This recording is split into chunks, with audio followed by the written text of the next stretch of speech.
Hi everybody, Joe here from Shutter Speak Photography. Very nice to see your smiling faces again here on YouTube. Hey, so Nikon Rumors and a bunch of other rumor reporting websites are now reporting some updated specifications and rumors on Nikon's upcoming flagship camera, the Z9. So we're going to go through some of those rumors and what they may mean and kind of what my take is on some of them. But before we get started, I'd just like to say thank you for being here, thank you for watching, and if anything in this video does help you out, please help me out by hitting that subscribe button and ring the bell so you get notified of future updates to this channel. Thank you for that in advance. Best of all, it's free.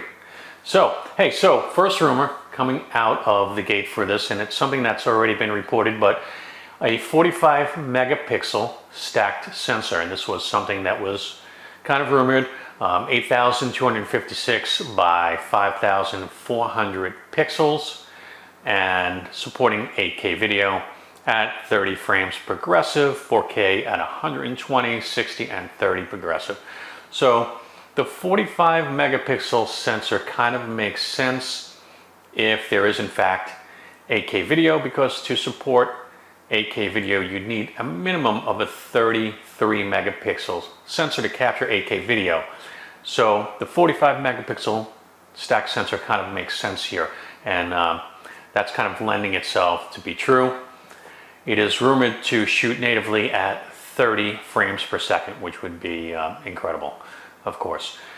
Now there is a rumor that it's capable of shooting up to 120 or maybe even 160 frames per second at a reduced file size, somewhere maybe in the range of 6 megapixel. Now, kind of what does that mean? Well, that could mean a couple of different things. Maybe there is a lower megapixel shooting mode that will capture super high speed frames at that smaller frame rate, or it could indicate a rolling shutter like we currently have on the Nikon Z6, Z7, Z6 II, Z7 II.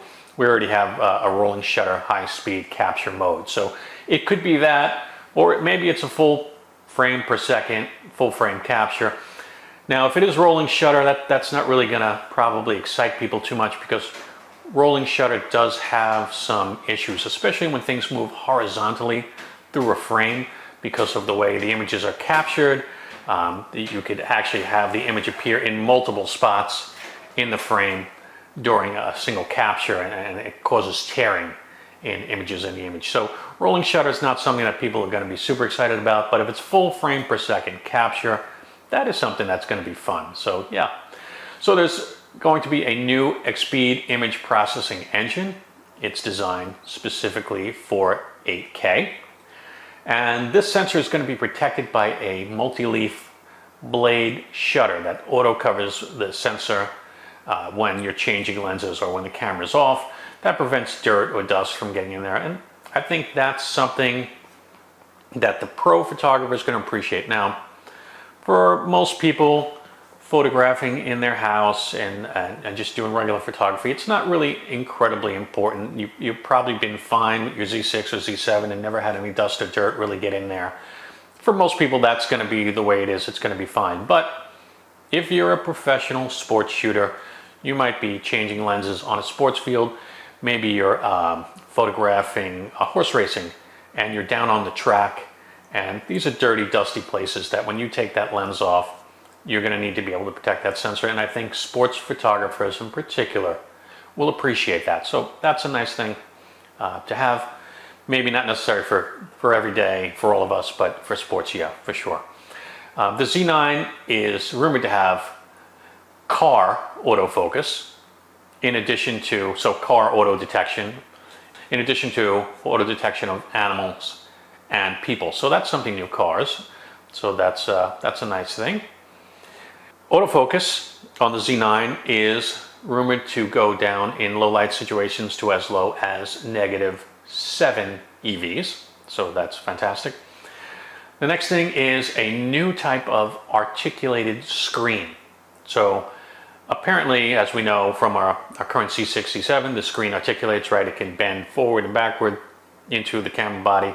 But this now is going to rumored to work in portrait mode, meaning it's probably going to articulate out when the camera is rotated this way, and the screen will be able to rotate in and out in portrait mode as well as in landscape mode. So, you know, is that incredibly important? I don't know, but is it nice to have? Yeah, sure. I think that's nice to have. Anything that's new is going to be appreciated. Now, it's not a fully articulating screen, meaning it's not going to wrap all the way around like in blogging mode, where you'll be able to see the screen from the front of the camera. Typically, those fully articulating screens are not robust enough for professional sports and event shooters, because these cameras just get knocked around too much and they're just not strong enough. You know, so Nikon has always been resistant to putting articulating screens on full pro bodies. And again, that is something that I do agree with. Okay, next, a new style locking flap for the two CF Express memory cards. So there are two memory card slots in this camera. Not that we would have ever doubted that, right? I think Nikon has definitely learned from that mistake with the original Z6 and Z7. So 2 card slots and a locking mechanism, again, appreciated for the pro shooter, because these cameras get knocked around a lot, and it is certainly not unusual to have a door knock open as that camera is bouncing around on your body. Again, I shot sports professional NHL hockey. I shot major concerts in New York City and the surrounding area. I've shot music festivals where you're out shooting for 8 hours at a day, and this camera is bouncing around on your hip all day long, and those doors can get knocked open. So the latch is appreciated for pro shooters. Built-in GPS, probably global navigational satellite system method, which is good for press photographers, because you always want to have that location where your image was shot. So again, leaning towards the pro there, and that's a good thing. A third joystick selector is also rumored joystick to be used while the camera is close to the face and shooting, whatever that means, possibly in portrait mode. So again, any additional controls here are certainly appreciated. So that sounds like it's going to be a good thing. The Z9 is going to use the same battery as the D6, at least that is the rumor. But there's also going to be a new battery, the EN-EL18X, that can be charged by the camera's USB-C port. So again, that's something that's important for the pro shooter and for all of us. I mean, I think we all appreciate having that USB-C port in the Z6 II, Z7 II that can charge the battery, giving us that flexibility to shoot for extremely extended periods of time without having to worry about swapping out a battery. Okay, so that's a great thing. ISO 64 all the way up to 25,600 with a high 1, high 2 mode. And they're telling us that there's going to be improved noise levels, specifically significantly better with dynamic range.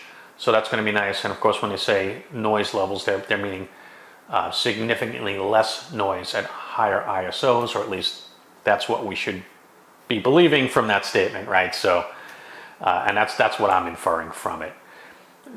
Kind of weird rumor here is the shutter release sound level can be adjusted from silent to loud. I'm not exactly sure why I would want to make my shutter loud, maybe louder than it normally is. Is that what they're implying here? I'm really not sure.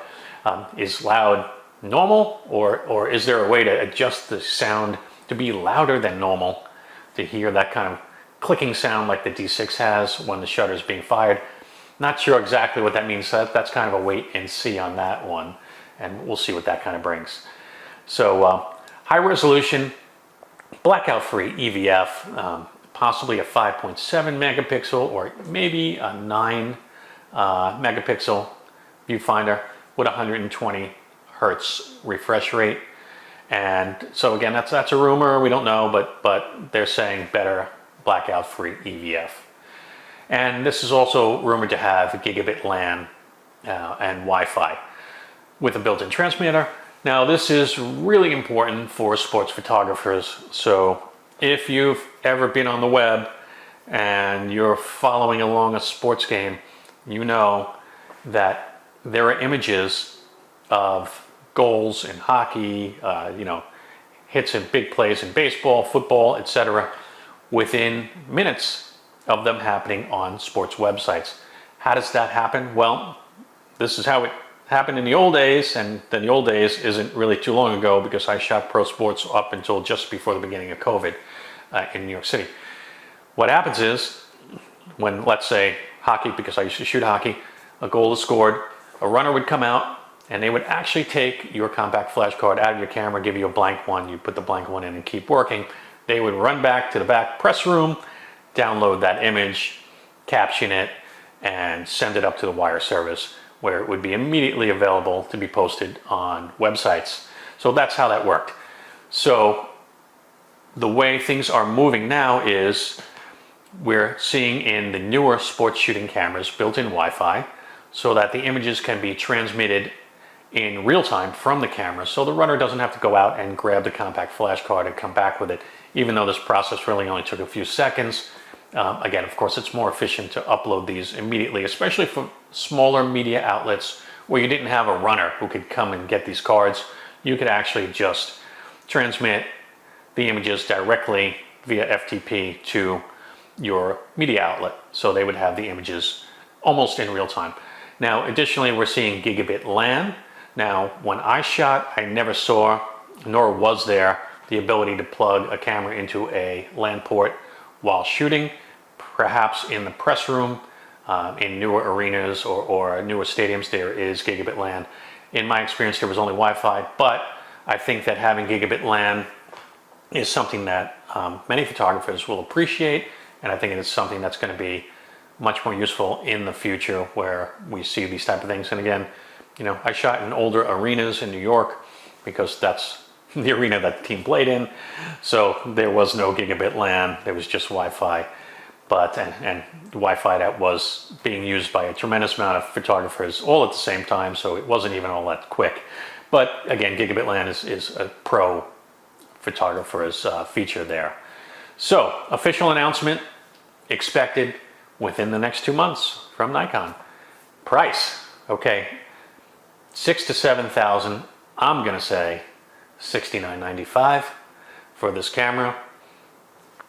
It is a press, pro sports, pro wedding photographer camera, and for the people who have the money to spend on it. It's gonna be an amazing camera if all of these things that Nikon is kind of leaking out is true. It's going to be the benchmark camera for other companies to aspire to.